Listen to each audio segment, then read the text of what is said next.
Good morning, everyone. It looks like we have a really nice group of folks online today.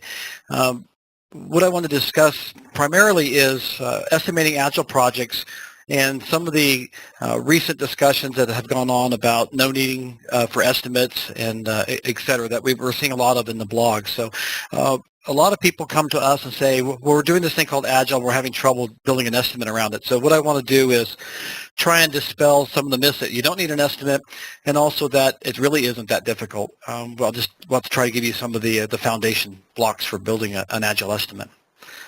So about 35 years ago, it's hard to believe it's been that long ago now, back in 1981, Dr. Bain wrote his book on software engineering economics. And essentially what he did was he gave us a formula for understanding uncertainty and how that relates to cost risk. And his cone of uncertainty is quite famous, and most of the world really gravitate towards his understanding of cost economics around software, because software can be hard to do. And his cone of uncertainty gave us some structure. But then we jump on our little time machine and we go, 20 years ahead into the future. And again, it's hard to believe Agile's been around, coming up on 15 years this year. Next year, 15 years. There was a whole bunch of different disparate type development activities going on. Paired programming was really big. Lean development was coming around. And a group of folks got together and they gave it a name. They called it Agile. And essentially it was this collection of loose, iterative, customer-centric development methods. And that's kind of when the challenge of estimating Agile projects began. And people started talking about Agile estimation, et cetera. But what I'd like to do is step through this a little bit and show you how things really haven't changed as much as we think. Okay, so essentially you need to understand that Agile is just simply a development methodology. There's been so many of them. I've lived through the waterfall, the spiral, the iterative development, the rational unified process, all these different methodologies. They come and they come and they come, and we still have to figure out ways to build cost models around the methodologies. Agile is really no different. Around the software world, the iron triangle of development really hasn't changed much. But what we've really seen from Agile is how we look at that iron triangle. We partition it up into different types of pieces now. And so with Agile, our challenge is how we're looking at that iron triangle. And sometimes that confuses us when it comes time to build an estimate. So an Agile estimate really shouldn't be any more difficult than any other estimate. It's just another methodology. So again, back in the days when we were fighting with layered virtual machines and object-oriented development and spiral models and rep, we had the same hand-wringing at that time as that we do now. But again, just like waterfall, an Agile estimate, the precision comes over time. So at the very beginning of an Agile project, we still have that maximum uncertainty that we've always had with any type of software project. Generally speaking, most organizations, the ones that the level 5s of good organizations I work with, when they're doing their initial rough order magnitude estimate, they don't even really consider yet what methodology they're going to use. They will pick the methodology that suits the problem and the complexity of what they're trying to solve. Okay, so you're still going to be creating estimates way out early when there's maximum uncertainty. And just like with waterfall and now with Agile, with the iterative development, as the evolving complexity becomes clear, you can start creating detailed estimates. Okay, so if we lay the cone of uncertainty on that, you'll see that it really isn't that much different. It's just there's a different points in time where we deliver Agile estimates. And we'll talk about that. And everyone loves Dilbert, and this is a nice little illustration of Agile in the Dilbert world. And Dilbert says, look, this new Agile thing, to deal with unpredictable events and things we cannot control in our projects. We can prioritize, reduce the scope, change requirements at any time, and increase the chances of chances of success of the project. And Pointyhead says, look, this is your new project with fixed deadline, fixed scope, and fixed quality, and you can be Agile inside this triangle. And to be honest with you, this is exactly what I see when I travel all around the world doing some Agile coaching and story point counting coaching, et cetera, and estimation model building. Okay? So generally speaking, what I see as the number one cause of bad estimates for Agile projects, it's not that they can't be estimated, it's because they do them poorly. Number one is the team is really not doing an Agile project. Everyone seems to have their own flavor of hybrid Scrum or whatever it is that they want to say that they're doing. They're saying we're doing Agile, but we have our own hybrid. Okay. A lot of times that's because they already have, or they have immature processes. They don't really know what they're doing with Scrum, and they know that not really sure how to go forward. Maybe don't even have a mentor or a Scrum master. I've seen some teams, they really don't even do any training. They buy Mike Cohen's book, which is a great book, and some of the other Agile books, and they go forward. But one of the bigger problems, though, and the reason why they have these hybrid events is because management tends to get in the way. Management wants to micromanage that burn down chart. Management wants to compare velocity across teams and use it as a productivity measure. So a lot of different ways that hybrid is being forced on people because of other outside influences. It's not because the teams themselves don't want to do a good job of doing whatever method of Agile projects that they're working on. Okay. Another little list, my laundry list of why we see bad estimates in Agile. What I see a lot of is bad story counting. For those folks that are doing story point counting or feature point counting, they do their counts and then they try to express that same count across multiple teams, or they'll go back into the archives and say, well, this was the story point count on this last piece of work we did, and they'll use that same number. It's just a bad use of story point counting. But on top of that, a lot of times they start with bad user stories. They'll be ambiguous. They're untestable. A lot of them aren't even structured very properly. Okay. Some of the other features that cause what might have been a good estimate to go wrong is when teams start combining iterations. I was working with a group in Prague about 2 years ago, and the guy came up to me and said, I need your opinion. Every time we get at the end of the sprint, the product owner says, throw this feature and this feature and this feature in there. Just add 1 more week or 2 more weeks to your sprint. I just kind of chuckled. I said, I guess you have your own hybrid Scrum that you're doing.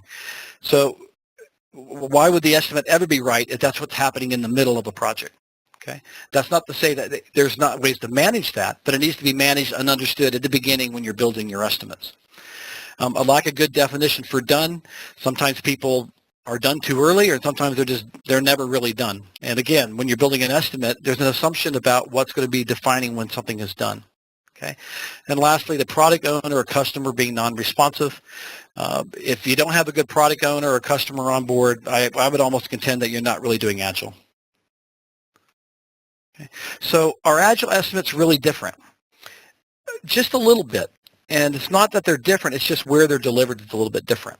So if we look at the top part of the screen, we have our traditional phases of estimates. During feasibility, that's when you know the least bit about of a project, and you're probably doing a high-level ROM estimate, maybe using analogies, pairwise comparison, something like that. During the concept phase, and you start to know a little bit more about what you're building. You probably have some business requirements, so now maybe your analogies can be a little bit better, or maybe you can start inferring some type of size based upon that concept documents. And then after requirements, boy, you can knock out a function point count after you finish your requirements. And then certainly after design, and then with each incremental release, you can be building estimates. So typically what we see is estimates in these phases. Most often what I see is an estimate for the feasibility, then I'll see one right after requirements and one right after design. And these are typical gateways I see, especially like in the insurance companies and the banks, and some of the mil-aero organizations are doing this as well. Okay. So if we look at these same phases of traditional phases and we drop that into Agile, well, during feasibility, nothing's any different. If you remember that picture I showed you with the ROM estimate way to the left, everything's the same. You're probably doing an analogous estimate. Okay. During the concept phase, hopefully you have a good understanding of what some of your features and user stories are going to be, however it is that you're scaling your problem. Even if these are all epics, you're starting to have a sense of how big this thing is. So that's really not any different than what we did up above traditionally with the concept estimate. Now, after requirements, well, in a real Agile environment, this phase doesn't really exist. A lot of people say, well, my user stories are really my requirements, and that may be true, but really a user story is an idea or a concept. A requirement is something that comes from that further down after you start building out your task list, etc. Okay. The whole idea of Agile and the manifesto was about discovery and requirements discovery. Okay. So we don't want to pin people to doing something a specific way early. That actually happens when they get into their iteration. Okay, and then after design, same thing. There really is no notion of when design is done. You're busy building the project. You're doing your coding. You're doing your testing. You're refactoring, whatever it may be. Okay, so there's no really phase for an estimate right there. But then after each release, it's another point in time, just like what we did up top with incremental deliveries. So it's really critical to have good working estimates after each of these release cycles. Okay, and we'll talk about sprint estimates in a moment. Okay. So if we want to take this back up to a higher level again, we talk about these Agile estimates and when can they be built. Let's talk a little bit more detail of what we need to know. Okay. So as I mentioned with the ROM estimate, we can see that, you know, in our cone of uncertainty and even in our iteration lifecycle, these ROM estimates are way out here to the left before we really even know anything. These are literally back of the napkin estimates on, is it something that we should even take on? Okay. So, but you still need to know how big it's going to be. And usually the only way you can do that is maybe through some analogies of similar projects you've done, or maybe you have some type of historical data that you can use. Okay, that hasn't changed. That's the same way we build estimates for every type of methodology. So I would present to you that at this point in time, it's not even an Agile estimate, it's just an estimate. You've decided to do Agile as the methodology for delivery. Okay. You still need to know who, where, how, all those things that's going to be done. So if you reread the principles of the manifesto, you're going to understand that you're creating uncertainty in the estimate now. So your ROM estimate is now going to be fraught with a lot more uncertainty about some of these things. Okay. And then, as I mentioned, you don't want to necessarily expect good results at a ROM level estimate if you know you're going to be outsourcing part of this work or using distributed teams, et cetera. But you can account for that uncertainty in your ROM estimate. All right. So again, it's very similar to a traditional top-down estimate. In fact, I would recommend you even build it the same way. But from a parametric perspective, all you're going to do is be plugging in the fact that ultimately this is going to be an Agile project. And so you reap the benefits of Agile methodology and also the downside of high requirements volatility and some of those other issues. Okay. And again, when you're building a ROM estimate, the old curmudgeons never go away. They're probably there to be your expert judgment providers, and it's going to be indicative of how long the actual estimate's going to take. Now, some of the arguments around no estimate has to do with why do we even need this estimate at all? And we've worked with an organization not too long ago, and they said, we have a budget and we have things we need to get done. We don't care how long it takes. And we asked the question, well, what do you do when you run out of time? They said, well, we just keep going. We don't, we have to get the work done. And what do you do when you run out of budget? And they said, we just get more budget. It turns out this is an IR&D project where having the end item done was of highest magnitude requirement. So literally they didn't care. They were using the Agile methodology as a method of trying to do iterative development because what they were building was something really complex and actually almost in the chaos area. So they were using the methodology for that context. So they really probably didn't need an Agile estimate. They had a budget and they had a box set of time that they could work in. Okay. Let's look at the next estimate though. And this is the one that most of the Scrum teams and the Scrum masters and the product owners where they really get together and start saying, okay, what's this thing going to cost? And the other people push back saying, we don't know, how long it's going to take it, et cetera. Okay, so I call that the forecast estimate. Some people call it the backlog estimate. It comes at the point in time where you've established your backlog, however scale that may be. Again, you may have all your user stories flushed out, or that you may have big epics that you're working with. But you do have some notion of what needs to be delivered. You have an idea of what you need to do to make your customer happy. Okay, so there's some premise for that delivered functionality. The point being here is you can actually probably start to scale your problem with some type of volume of size. How big is this thing going to be? Okay. Generally speaking, at the forecast estimate, you've identified what the release cycle is. That's usually driven by your customer requirements to the product owner. And so, but then internally within your team, you start to make decisions about, well, how many iterations do we think are going to be in a delivery cycle? So how many sprints per release, et cetera? How long are our sprints going to be? I've worked with some organizations where they'll have 3 or 4 different Scrum teams. Some are working on 2 weeks sprints, some are on 4 weeks, and some are on 6 weeks. It all has to do with the complexity of what they're working on. It also has to do with the delivery cycle and what can be delivered after each release or after each sprint even. Okay. The exit criteria is understood for the features, And how to handle incomplete deliveries is understood. So what are they going to do with that backlog that comes back? Do they just, does it get pushed to the next release? Or in the case of my folks in Prague, do we just add an extra 2 weeks to the project? If they want to do that, I need to know that from my estimate. So we got to really understand how to build our estimate. Okay. And finally, your team should be well known at this point in time, and your customers should be fully engaged. If you're doing a real Agile project, this is exactly how you're set up. Okay, so you already know how many teams you need, how to assign that functionality, and one of the biggest things you need to negotiate at this point in time is that thrill of discovery. I worked with a team one time, and the product owner said, "Can you build this thing for us?" And we built it, and about halfway through it, he says, "Wow, I didn't know you can do that. Can you do this?" And we said, "Okay, sure." So we the next sprint, we gave him some other functionality. "Wow, I didn't know you could do that. Can you do this?"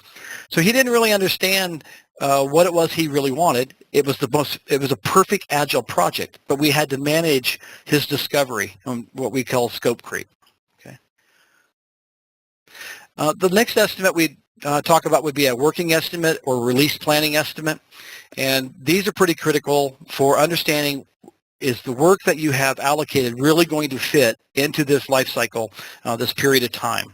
Okay, so again, within these bullets, what I'm describing is the environmental and technological factors that are going to affect your model or your estimate. Okay, so you've assessed your team and your customer. Is that customer proactive or distractive or hyperactive? All these things will influence how you're going to perform on the project. If you already know ahead of time what some of the issues are going to be that you're going to face during the life cycle of your development activities, you can project those into your cost estimate way up front. Okay. Again, are you really doing an Agile project or some fake hybrid Scrum? A lot of organizations with quality control, they feel kind of left out, especially in the mil-aero world. The QC guys, the quality assurance folks, they tend to feel left out, and they want to get their fingers in the pie. One of the most brilliant things I've seen done was a very large aerospace company down in Texas. What they did was they sent their quality control folks, the QA folks, to Scrum Master training. And they actually turned the QA people into Scrum Masters. It was brilliant because now you have the quality assurance folks bought into what they were trying to deliver. They were actually available to help influence the project rather than just hit their little check boxes on their sheets of paper. Okay.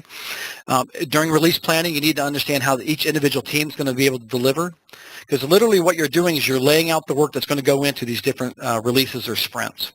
Okay. So as you've been tracking along, is your velocity like to increase or decrease in the next iteration? Maybe it's going to decrease because what you're working on now is a lot more complex than what you worked on before. So many times I work with these teams, we'll have a 4-man or a 5-person Scrum team, and their velocity, they're using story points, and they say, well, our velocity is 40, and now we're going into the next release, and, well, it was 40 last time, our velocity should be 40 this time. It could be, if assuming that they adjust their story point counting for the complexity of the work they're working on. So, and that's one of my problems with story points, is they tend to be hard to distribute, not just across teams, but also across different complexities of types of projects you're working on. Okay, so is one team outperforming another? You could actually learn from that before you build your estimate. And then you have to have that time to refactor the estimate. So as you're building your release estimate going forward, you get ready for the next release, you need to refactor the estimate just like you would refactor the work that's going forward, because things change. Everything that you assumed when you first started the project, you throw it out the window by the time you're on that second release. Okay? So some of the reality of estimating Agile projects, they still need to be generated for a total project. I mean, everyone still wants to know, what's this thing going to cost me way up front? Okay, so people need to set aside budgets, and there needs to be some level of assurance to management that that project is actually going to be feasible to get done. Okay, so Agile project estimation doesn't really go away. You still have that requirement. What I recommend is that you think about 2 deliverable estimates. A planning estimate, which is that high-level ROM estimate way up front, and then perhaps maybe skip the forecast planning estimate, and when you get to your first release, which is really kind of your first backlog planning session, you start building your working estimates for your iteration planning. So you start understanding what's going to fit in each of these releases. Okay.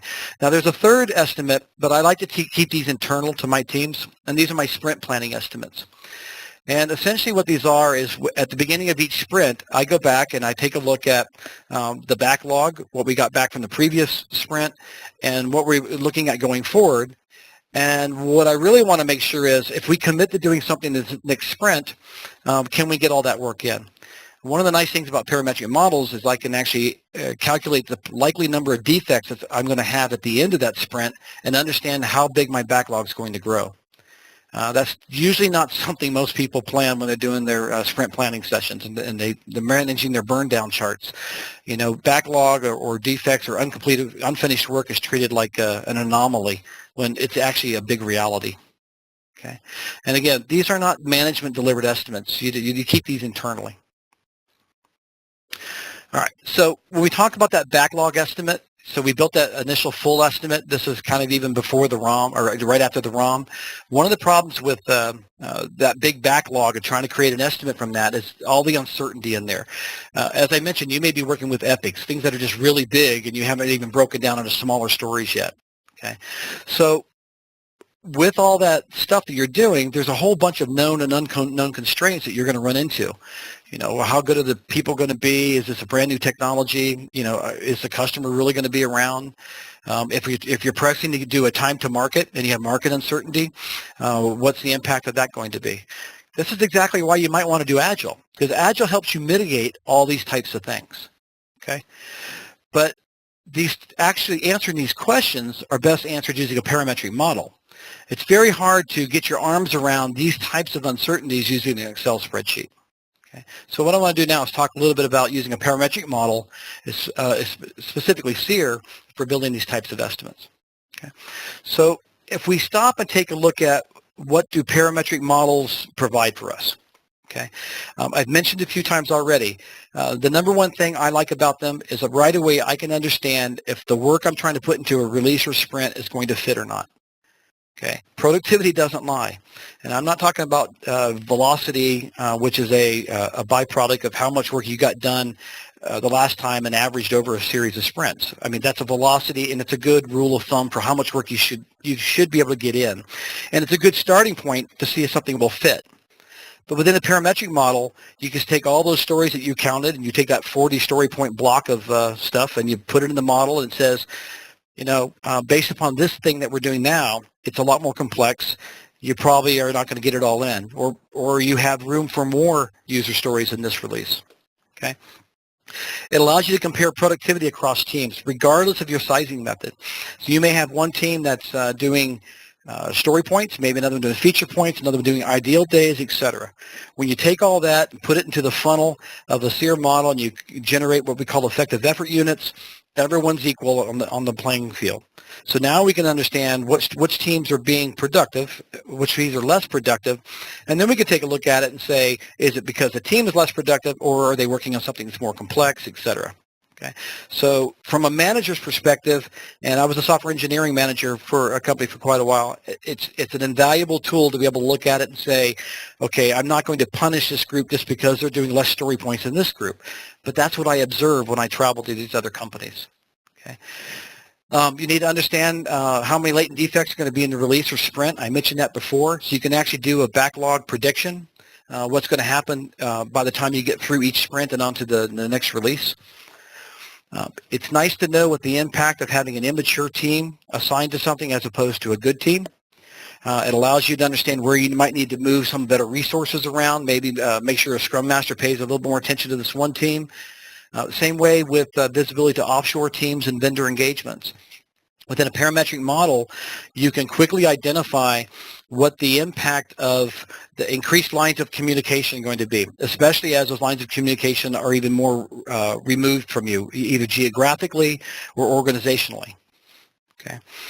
You can look at the impact of complex applications. I mentioned that before. Maybe this project, the thing you're working on is a lot more difficult. You can capture that. You can do trade-off analysis of what should be done in waterfall or maybe what should be done in Agile. The CAS Software Corporation released their crash report last September, so it's almost about a year ago now. And one of the big findings that they had was they discovered that most Agile projects on their own, or most waterfall projects on their own, floundered. However, those large projects that brought in a mix of Agile and waterfall together were very successful. And if you go on their website, CAST Software, C-A-S-T, software.com, they call it the crash report, and you can take a look at that. And again, our goal with the parametric model, obviously, is you want to be capturing historical data so you can feed it back into the model. And now once you have this historical data, you can compare your expected performance to how you performed last time. So you let the math be the truth detector, and you remove the human bias of optimism, and you let the model say, no, you're not going to perform as good as you did because historically you haven't been performing that well. And it's very easy to drop these back into the model. Okay. And again, there's dozens of other project indicators you can use. My point being is that if you're not using a parametric model for this type of stuff, you're almost flying blind. I mean, people do it. Some people are very successful. I just happen to be a big fan of parametric model. Okay, so if we take like a kind of a snapshot view of what the SEER model gives you, and again, this is just very high level. There's an estimate that we built for a fraud portal. This is for an insurance company, and they had multiple releases, and they had the different teams broke up, and they had the user stories broken here. And so we look at Team A, and they were doing 4-week sprints, 1-month sprints. And we look at it, we plugged it all in, and sure enough, the work that we had allocated wasn't going to fit into this sprint. Okay, so we saw that right away. And we also saw that we're going to have a high number of latent defects coming out of that work, because we were trying to cram a whole bunch of stuff into a release with a small team, and it caused a lot of defects to be coming out of that. So this was a great candidate to go back and revisit what it is we want to do with this this team on this sprint.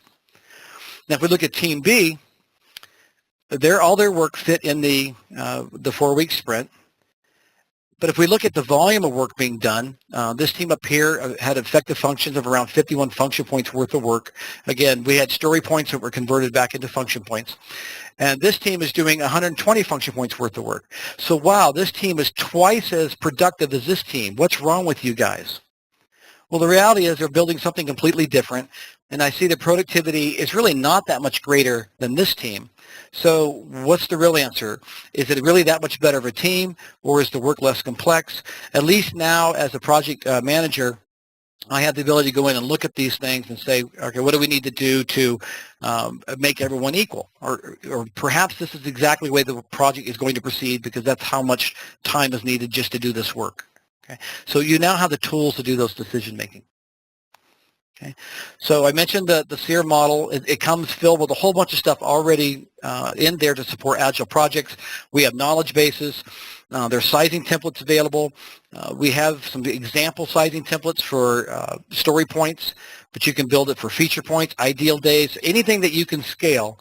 You can create a sizing template for that. We give you the ability to create custom activity and labor naming schemas, so you're not stuck with the standard SDLC of a waterfall activity. You can actually go in and look at, okay, how much time am I spending in my sprint during these different pieces of the sprint work? Okay, and then we also have the ability to preload the work that you're going to be working on. I call it user story management, but it could be requirements, it could be features, anything. You can actually preload those into the database, and then when you get ready to do your release planning or sprint planning, you go grab those things that you want to have integrated into the next release, drop them into your estimate, and see if they fit. So on that previous slide, when I said, is this going to fit, that's exactly what I did. I went and grabbed those 2 user stories, dropped them in, and said, holy mackerel, this work's not going to fit. Okay. We mentioned the knowledge bases, and again, what I want to do is bring you back to that ROM estimate we first talked about. And I said that didn't go away. You still have to build that first estimate. And you're using analogies or however it is that you're scaling the problem. But you can still go ahead and say that we know this is probably going to be done. We're going to do an Agile development on this project because it happens to be of the nature of something that is good for a Scrum project. Okay? And I'm being very specific in saying something like that. So we have a complex thing. We're going to do Scrum on this one.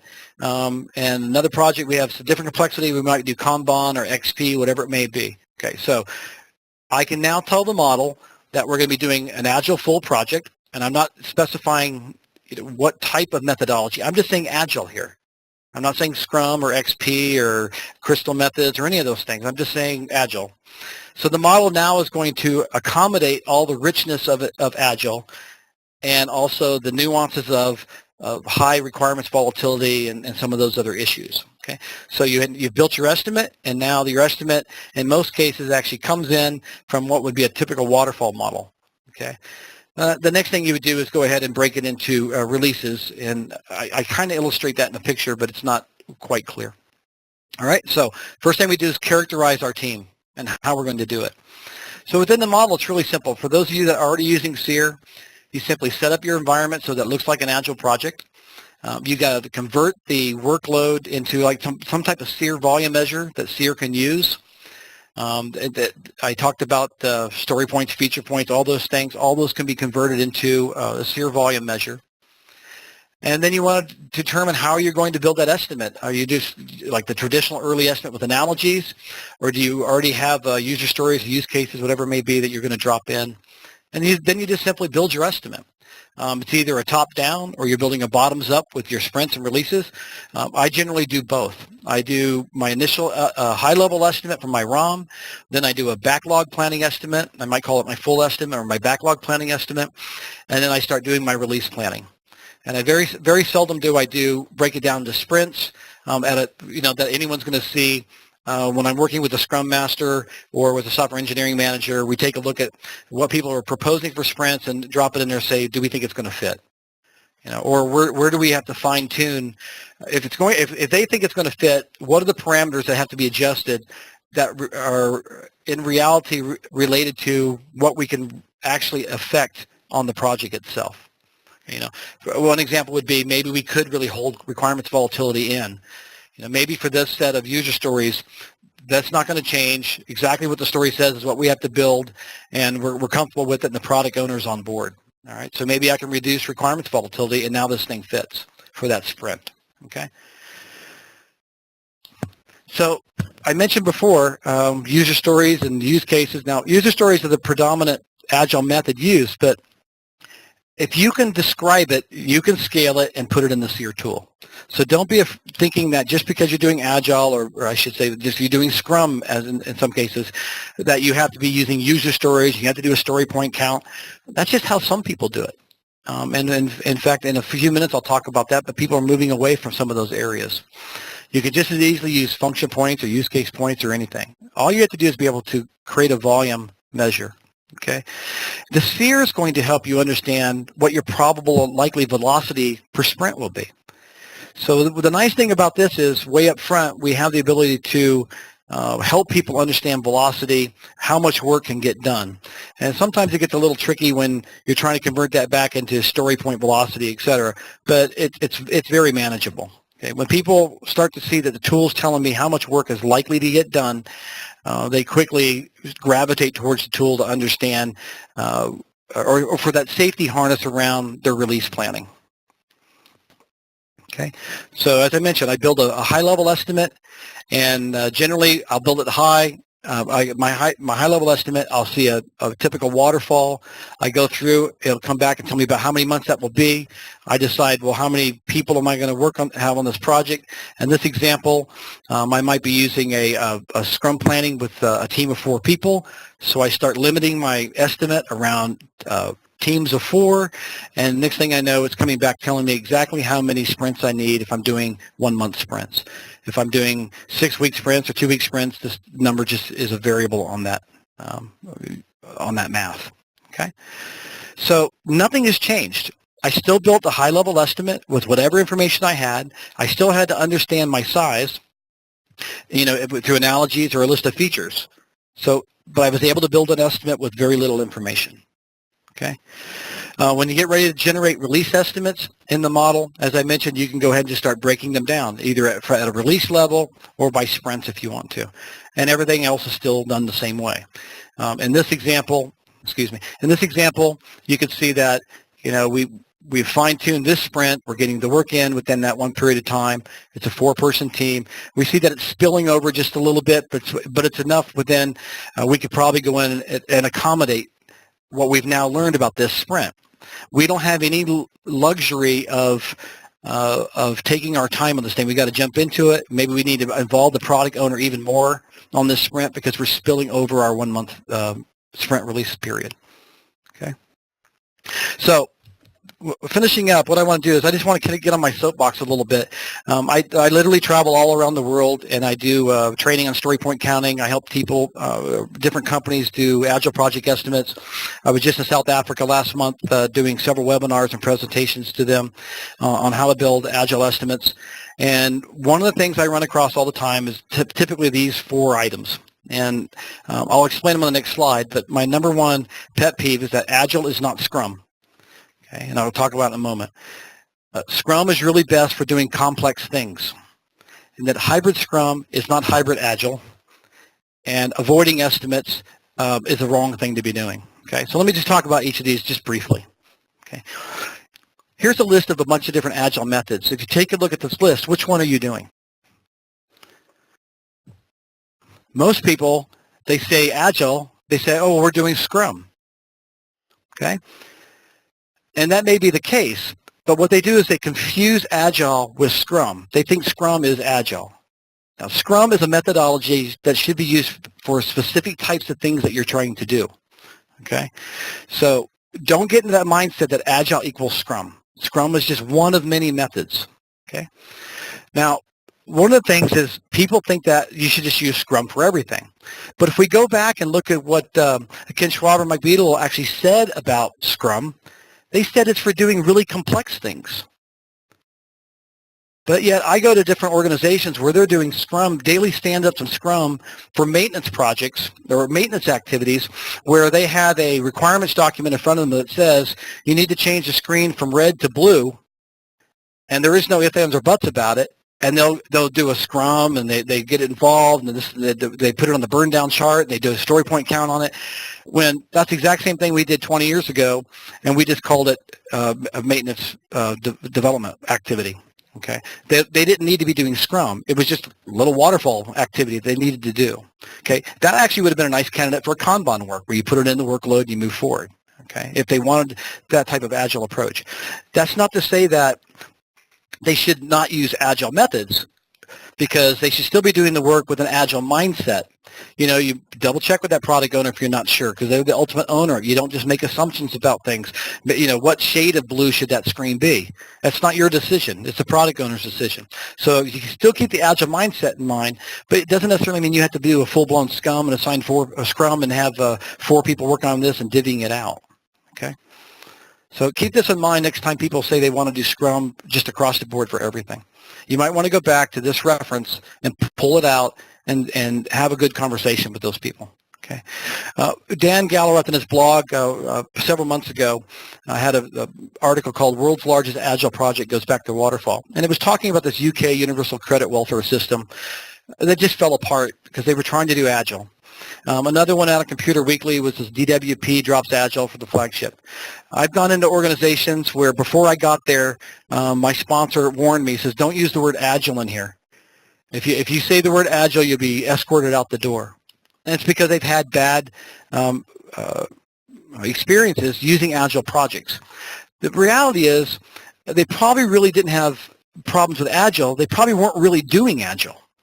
In the case of the UK welfare system, they're probably doing some invented hybrid Scrum. It was a huge project, and I imagine the technocrats and bureaucrats got their fingers into it, and they really weren't able to deliver it as a real Agile project.